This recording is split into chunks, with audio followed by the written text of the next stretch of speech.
إن الحمد لله نحمده ونستعينه ونستغفره ونعوذ بالله من شرور أنفسنا ومن سيئات أعمالنا من يهده الله فلا مضل له ومن يضلل فلا هادي له وأشهد أن لا إله إلا الله وحده لا شريك له وأشهد أن محمدا عبده ورسوله يا أيها الذين آمنوا اتقوا الله حق تقاته ولا تموتن إلا وأنتم مسلمون يا أيها الناس اتقوا ربكم الذي خلقكم من نفس واحدة وخلق منها زوجها وبث منهما رجالا كثيرا ونساء واتقوا الله الذي تساءلون به والأرحام إن الله كان عليكم رقيبا يا أيها الذين آمنوا اتقوا الله وقولوا قولا سديدا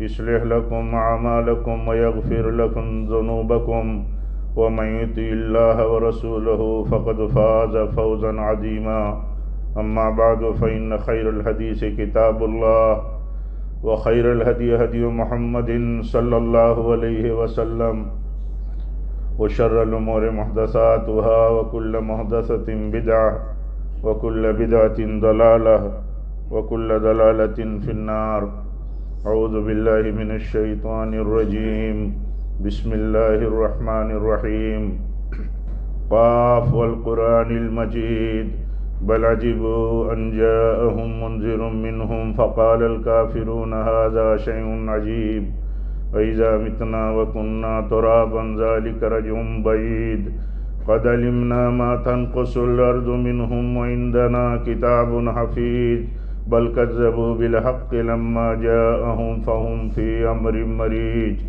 أفلم ينظروا إلى السماء فوقهم كيف بنيناها وزيناها وما لها من فروج والأرض مددناها وألقينا فيها رواسي وأنبتنا فيها من كل زوج بهيج تبصرة وذكرى لكل عبد منيب ونزلنا من السماء ماء مباركا فأنبتنا به جنات وحب الحصيد والنخل باسقات لها طلع نضيد رزقا للعباد وأحيينا به بلدة ميتا كذلك الخروج كذبت قبلهم قوم نوح وأصحاب الرس وثمود وعاد وفرعون وإخوان لوط وأصحاب الأيكة وقوم تبع كل كذب الرسل فحق وعيد أفعينا بالخلق الأول بل هم في لبس من خلق جديد وقال الله تعالى في موضع آخر كنتم خير أمة أخرجت للناس تأمرون بالمعروف وتنهون عن المنكر وتؤمنون بالله معزز حاضرین جمعہ حضرات و خواتین، اللہ تعالیٰ نے امت محمدیہ کو ساری انسانیت کو نفع پہنچانے کے لیے پیدا کیا ہے، خیر پہنچانے کے لیے پیدا کیا ہے۔ کنتم خیر امت اخرجت للناس، لوگوں کو فائدہ پہنچانے کی بہت ساری شکلیں ہیں، کوئی قید نہیں ہے کہ یہی فائدہ پہنچانا ہے۔ جتنے خیر اور فائدے کے کام ہیں، عمل ہیں، انسانیت کو جن سے فیض اور فائدہ پہنچ سکتا ہے، نفع پہنچ سکتا ہے، اللہ تعالیٰ نے ان سارے منافع اور خیر پہنچانے کے لیے امت محمدیہ کو، حرم کو، آپ کو برپا کیا ہے۔ نبی صلی اللہ علیہ وسلم کی ہم امت ہیں، آپ کی راہ پر چلنے والی ہم امت ہیں۔ آپ دیکھیے انسانیت کو نفع پہنچانے کے لیے آپ کتنے فکر مند تھے۔ آپ فرماتے ہیں کہ مجھے انسانیت کے لیے اللہ تعالیٰ کی طرف سے ہدیہ کیا گیا ہے، میں ہدیہ ہوں، میں گفٹ ہوں انسانیت کے لیے۔ کون سا؟ رحمت کا، سلوک کا، نفع کا، ان کے خیر کا، ان کے فائدے کا۔ آپ صلی اللہ علیہ وسلم مبعوث کیے گئے تو آپ کی حالت یہ تھی کہ آپ انسانیت کا بھلا کیسے ہوگا، اس کے لیے آپ خود فرماتے ہیں کہ میں تو انہیں تباہی اور ہلاکت کے گڈھوں میں گرنے سے بچانے کے لیے ان کے کمر پکڑ پکڑ کر کے انہیں روک لینا چاہتا ہوں، بچا لینا چاہتا ہوں تاکہ یہ برباد نہ ہو جائیں۔ آپ صلی اللہ علیہ وسلم اس صفت پر پیدا کیے گئے تھے، اور آپ کی حالت یہ تھی، قرآن گواہی دیتا ہے، اللہ گواہی دیتا ہے، اللہ تعالیٰ فرماتا ہے کہ لگتا ہے محمد اپنے آپ کو ہلاک کر لو گے اگر یہ ایمان نہیں لائے۔ یعنی لوگوں کی جو سب سے بڑی مفید چیز ہے، لوگوں کے لیے جو سب سے بڑا نفع بخش عمل ہے، یعنی ایمان اور ہدایت کا قبول کر لینا، اس کے لیے آپ کو اتنی فکر تھی کہ آپ چاہتے تھے لوگ ہدایت قبول کر لیں، اور آپ کی امت اسی فکر اور اسی سوچ اور اسی صفت پر پیدا کی گئی ہے۔ اس کی خوبی یہی ہے، اس کی خوبی اسی وقت باقی رہے گی جب وہ اپنے نبی کی راہ پر ہو۔ نبی کی راہ یہ تھی، آپ فرماتے ہیں مجھے دنیا میں جتنا ڈرایا گیا کسی کو نہیں ڈرایا گیا، مجھے دنیا میں جتنی اذیت پہنچائی گئی مجھ سے پہلے کسی کو نہیں پہنچائی گئی۔ مجھ پر 1 مہینہ، یعنی آپ فرماتے ہیں مہینہ گزر جاتا تھا، 30 دن اور رات گزر جاتے تھے۔ آپ فرماتے ہیں کہ میرے اور بلال کے لیے کوئی جان والا کھانے کی کوئی چیز ہو جو کسی جان والے کے لیے خوراک بن سکے، وہ خوراک میسر نہیں تھی۔ کچھ بلال اپنے بغل میں چھپائے ہوتے تھے، وہ کچھ مل جاتا تھا۔ ایسے دن ہمارے اوپر گزرے تھے، کتنا شدید دن تھے وہ، کتنا خطرناک صورتحال تھی وہ کہ آپ چلتے تھے۔ آپ 10 سالوں تک، یعنی آپ مکی دور میں آپ لوگوں سے ملاقاتیں کرتے تھے، چھپ چھپ کر کے، بازاروں میں، میلوں میں، حج کے سیزنوں میں آپ لوگوں سے فریادیں کرتے تھے، لوگوں سے درخواستیں کرتے تھے کہ مجھے پناہ دو، میری سپورٹ میں آؤ تاکہ میں اللہ کا کلمہ اور اللہ کی دعوت لوگوں میں بیان کر سکوں، پہنچا سکوں۔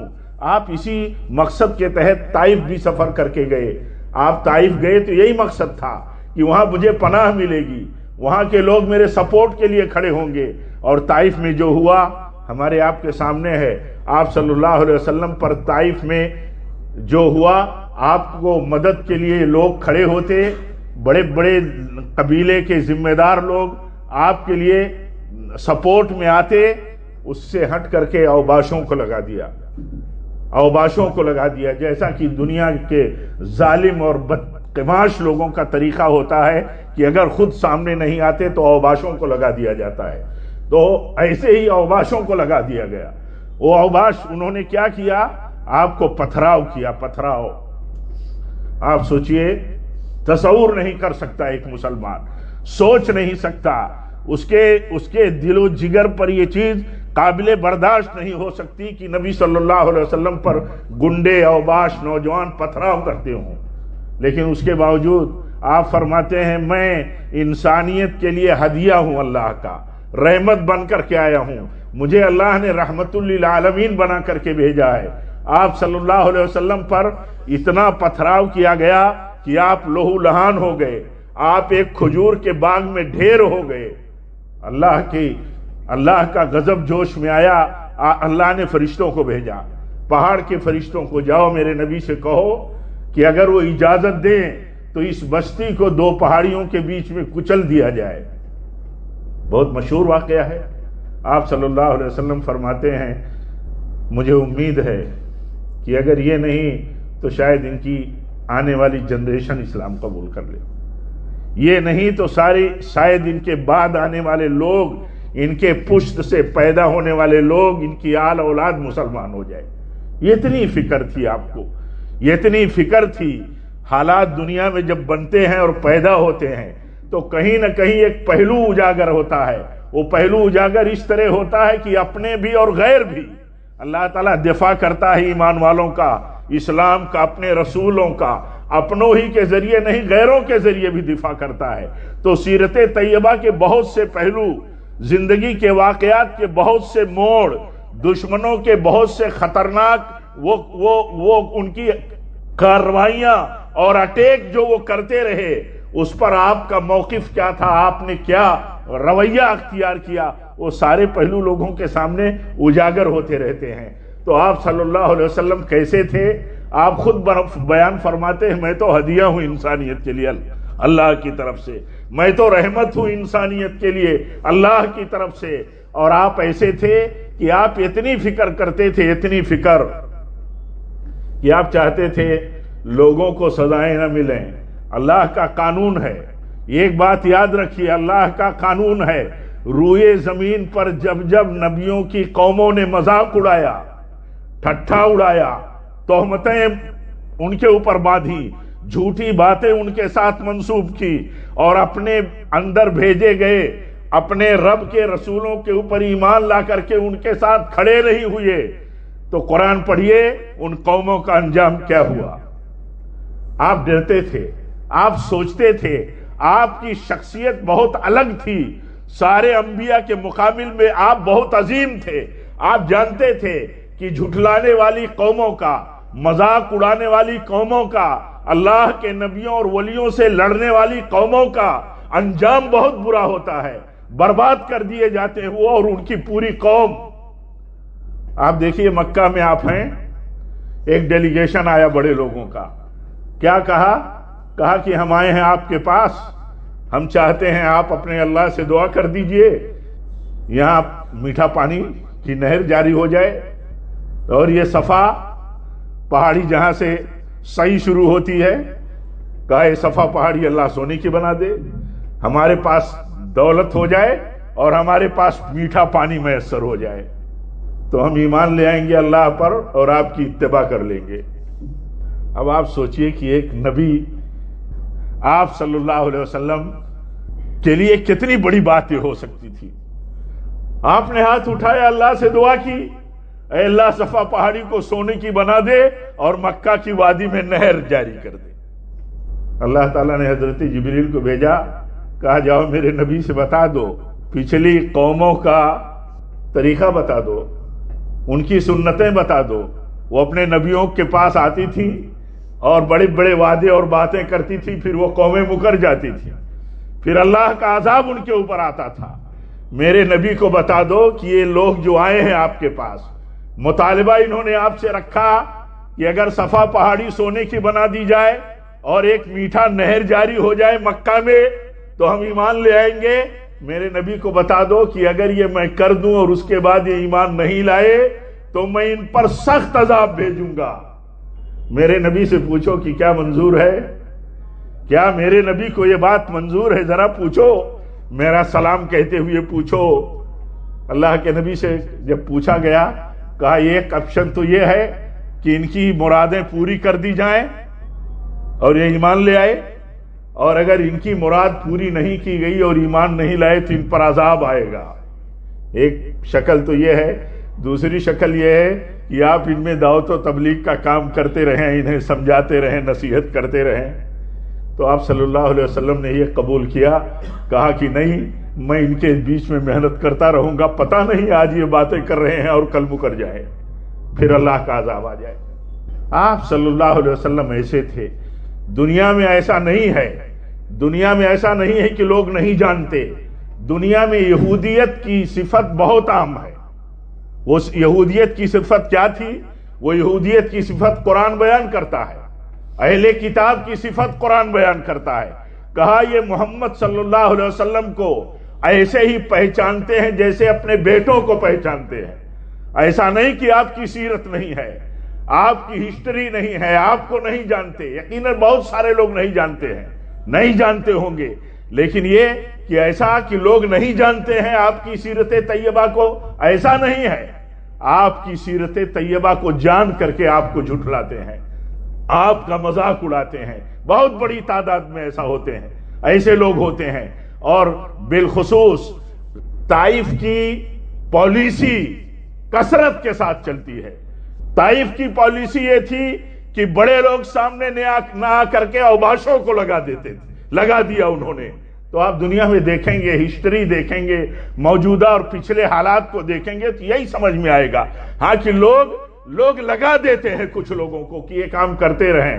لیکن ہمارا کہنا، ہمارا سوچنا یہ ہے کہ ہمارے نبی اس کے باوجود مذاق اڑانے والوں کا، پتھر برسانے والوں کا، اور اسی طرح آپ کے خلاف سازشیں کرنے والوں کا، اور ان کے افترا پردازی ان میں کرنے والوں کا، آپ اس طرح ان کا خیال، ان کی فکر رکھتے تھے کہ کاش یہ راستہ چھوڑ دیتے، کاش یہ اپنے لیے اور اپنی قوم کے لیے تباہی کا راستہ چھوڑ دیتے، ورنہ یہ برباد ہو جائیں گے، ورنہ یہ برباد ہو جائیں گے۔ اسی لیے ایک مسلمان کے لیے ضروری ہے، ایک مسلمان کے لیے، کہ اگر وہ دین کا دفاع نہیں کر سکتا، گستاخان رسول کو سزا نہیں دے سکتا، اس کو اللہ نے طاقت نہیں دی ہے کہ وہ ان سے انتقام لے، ان کے اوپر حد جاری کرے، تو قانون ہاتھ میں لینا صحیح نہیں ہے، بلکہ یہ ایمان رکھنا ضروری ہے کہ اللہ تعالیٰ نے اس روئے زمین پر اپنے نبیوں کو ذلیل کرنے والے، رسوا کرنے والے، لڑنے والے، ان کا ٹھٹھا اڑانے والوں کا اللہ تعالیٰ نے برا انجام کیا ہے۔ یہ ایمان رکھنا چاہیے کہ جو لوگ اللہ کے نبی صلی اللہ علیہ وسلم کی شان میں، اسلام کی شان میں گستاخیاں کرتے ہیں، آپ کے بلند اخلاق کے بجائے آپ کو گرا ہوا اخلاق کا انسان بتا کر کے آپ کی رسوائی کی بات کرتے ہیں، یہ ایمان رکھنا ضروری ہے کہ ہم اپنے ہاتھ سے ان سے تو بدلہ نہیں لے سکتے، ان کو اس انجام تک نہیں پہنچا سکتے جس انجام کا اسلام مطالبہ کرتا ہے، کیونکہ اسلام ان سے مطالبہ کرتا ہے جن کے پاس طاقت ہو، جن کے پاس حکومت ہو۔ جب ایسے لوگ شان رسالت میں گستاخی کریں تو ان کے لیے وہ سزا ہے جو سزا اسلام نے متعین کی ہے، لیکن جن کے ہاتھ میں طاقت نہیں، استطاعت نہیں، ان کے امکان سے باہر ہے، ان کا یہ ایمان تو رکھنا ضروری ہے کم سے کم کہ اللہ تعالیٰ کافی ہے، اللہ تعالیٰ کافی ہے بدلہ لینے کے لیے اور سزا دینے کے لیے اپنے رسول کے گستاخوں کو کافی ہے۔ قرآن کہتا ہے، اللہ بیان فرماتا ہے، اِنَّا كَفَيْنَاكَ الْمُسْتَهْزِئِينَ، اِنَّا كَفَيْنَاكَ الْمُسْتَهْزِئِينَ، اے رسول آپ کا جو ٹھٹھا اڑانے والا طبقہ ہے، آپ کو جو اذیت پہنچانے والا طبقہ ہے، ہم انہیں سزا دینے کے لیے کافی ہیں، ہم انہیں سزا دینے کے لیے کافی ہیں۔ کسی مسلمان کو اس پہلو سے کمزور نہیں ہونا چاہیے اور نہ اس طرح کے پروپیگنڈوں اور جذباتی باتوں میں آنا چاہیے کہ ہم کیا کرتے ہیں، ہمیں کیا کرنا چاہیے۔ ہمیں وہ کرنا چاہیے جو کتاب و سنت کی روشنی میں ہمارے علماء ہماری استطاعت اور صلاحیتوں اور امکانیات کو دیکھ کر کے ہمارے لیے حکم جاری کریں، ہمارے لیے حکومتیں اپنا فیصلہ جاری کریں۔ یہ ان کا کام ہے، عام لوگوں کا کام نہیں ہے، ہمارے عام نوجوانوں کا کام نہیں ہے کہ آپ اپنے جذبات اور اپنی محبت رسول کی بنیادوں پر آپ قانون ہاتھ میں لینے لگے، ہمارے لیے صحیح نہیں ہے۔ اسی لیے امام ابن تیمیہ رحمۃ اللہ علیہ فرماتے ہیں کہ جن کے ہاتھ میں گستاخان رسول کو سزا دینے کی، ان پر حد کرنے کی طاقت نہیں ہے جن کے ہاتھوں میں، ان کے لیے طریقہ یہ ہے کہ وہ اس بات پر ایمان رکھیں، یقین دل میں بٹھائے رکھیں کہ اللہ تعالیٰ اپنے رسول انسانیت کے لیے اتنے فکر مند اور دردمند انسان کے مذاق اڑانے والوں کے لیے، ان سے دشمنی اور ان کے دین کا ٹھٹھا اڑانے والوں کے لیے اللہ کافی، اللہ نمٹے گا ان سے۔ اور آپ جانتے ہیں یہ تاریخ ہے، قرآن جب نبیوں کی تاریخ بیان کرتا ہے تو دیکھیے کیسے بیان کرتا ہے۔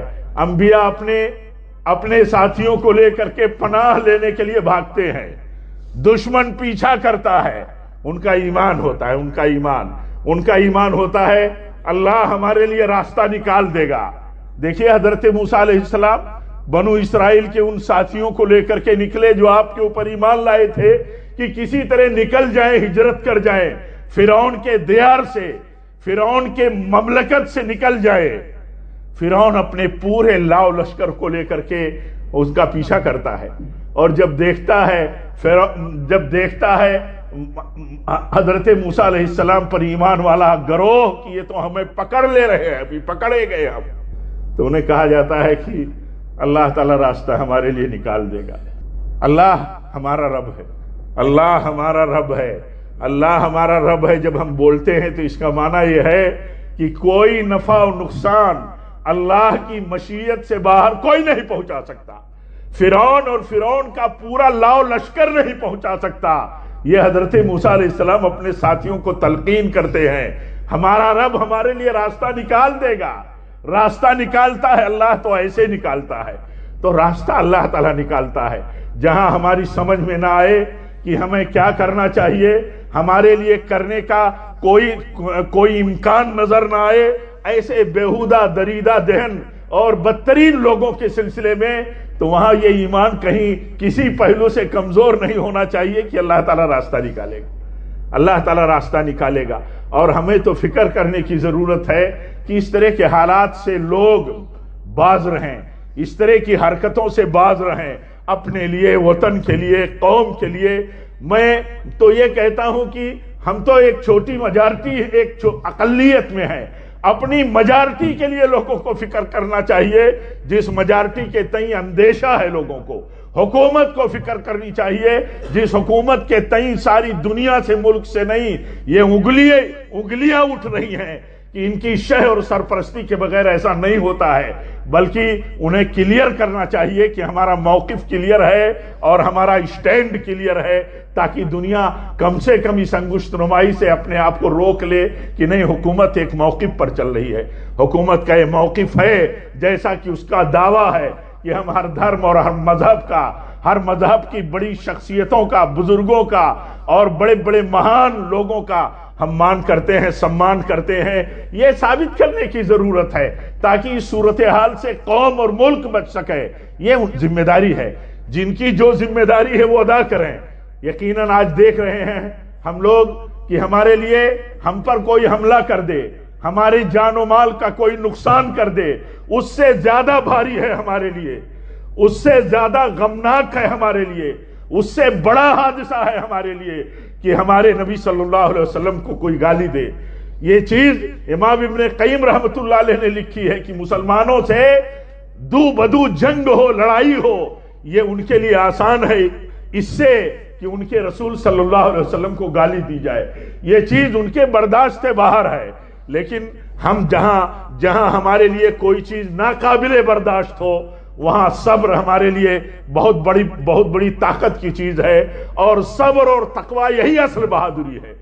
جہاں آدمی اپنے آپ کو بے قابو کرتا ہے، وہاں اس کو صبر اور تقوی کنٹرول کرتا ہے کہ نہیں، تمہیں صبر کرنا ہے، تمہیں صبر کرنا ہے۔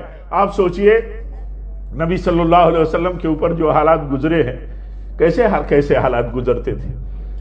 اللہ انتقام بھی لیتا تھا، سبق بھی دیتا تھا کہ دیکھو، ایک نصرانی عیسائی تھا، مسلمان ہو گیا، ایک نصرانی تھا، مسلمان ہو گیا، مسلمان ہونے کے بعد اس نے سورہ بقرہ آل عمران پڑھا، یاد کیا، اب وہ نبی صلی اللہ علیہ وسلم کے لیے وحی لکھنے لگا، آپ کے لیے کاتب کا کام کرنے لگا۔ پھر یہ نصرانی ہو گیا، پلٹ گیا، اب ایک جھوٹی بات پھیلایا، بستی ایک جھوٹی بات پھیلایا، کہا محمد کچھ نہیں جانتے صلی اللہ علیہ وسلم، کہا محمد کو کچھ پتا نہیں، وہ وہی پڑھتے سناتے ہیں، وہی پڑھتے سناتے تھے جو میں لکھ کر کے دیتا تھا۔ تہمت لگایا نبی صلی اللہ علیہ وسلم پر۔ کیا تہمت لگائی؟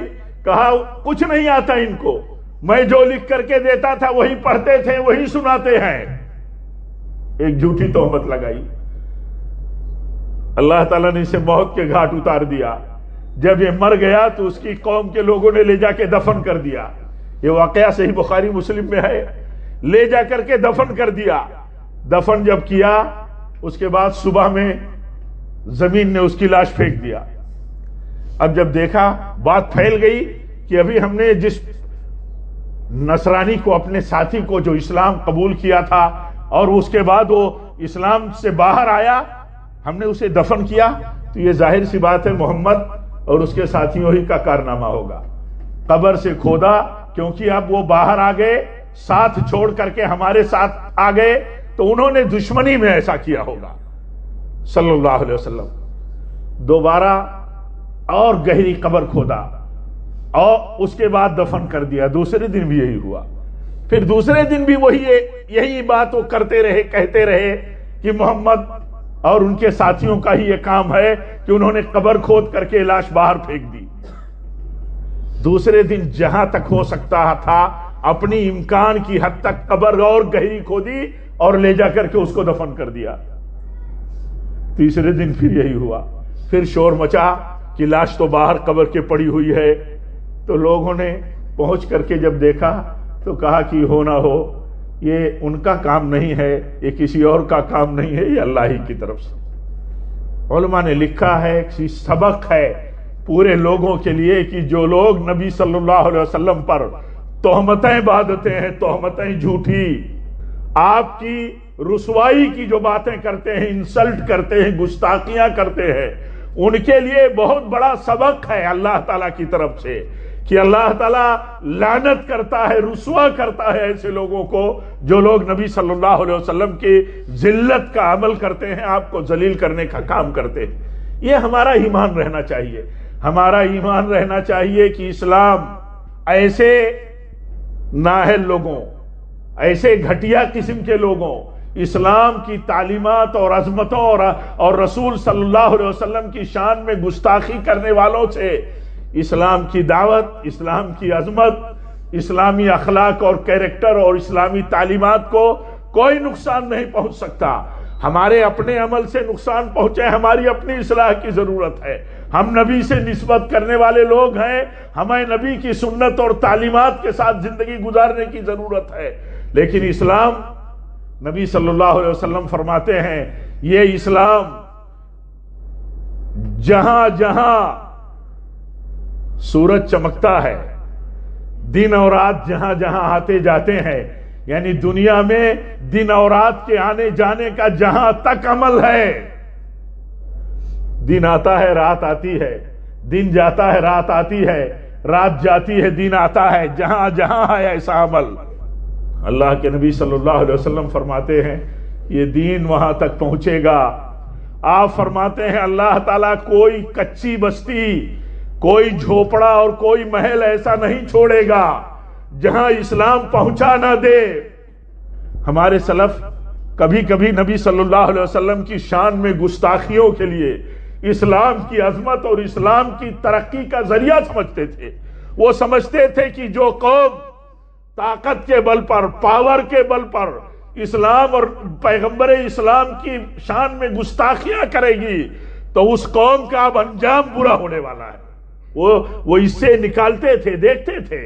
انہوں نے نبی صلی اللہ علیہ وسلم کو دیکھا، انہوں نے انبیاء کی تاریخ کتاب و سنت سے دیکھی کہ کیسے کیسے جب قوموں نے اپنے انبیاء کے ساتھ رسوائی کا سلوک کیا، افطرا کا سلوک کیا، جھٹلانے کا کام کیا، تو اللہ تعالیٰ نے کیسے کیسے سزا دی ہے ان کو. تو وہ یہ سمجھتے تھے کہ اگر ایسی کوئی صورتحال ہے تو اللہ تعالیٰ ان کو رسوا کرنے والا ہے، ان کو تباہ کرنے والا ہے.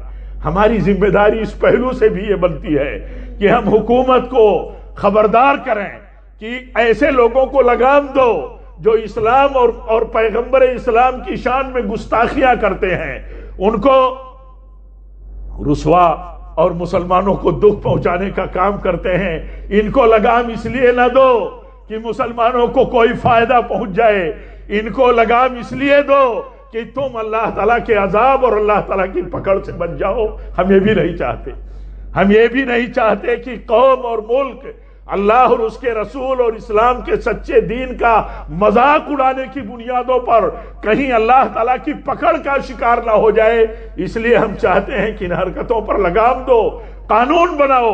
قانون ایسا بناؤ کہ کوئی اسلام کی پیغمبر اسلام کی شان میں گستاخی اور انسلٹ کا نہ کام کرے، اور کامن قانون بناؤ کہ کوئی انسلٹ کا کام نہ کرے. ہمیں تو قرآن ہدایت دیتا ہے، ہمارے لیے تو قانون بنا ہوا ہے، مسلمانوں کے لیے تو قانون بنا ہوا ہے.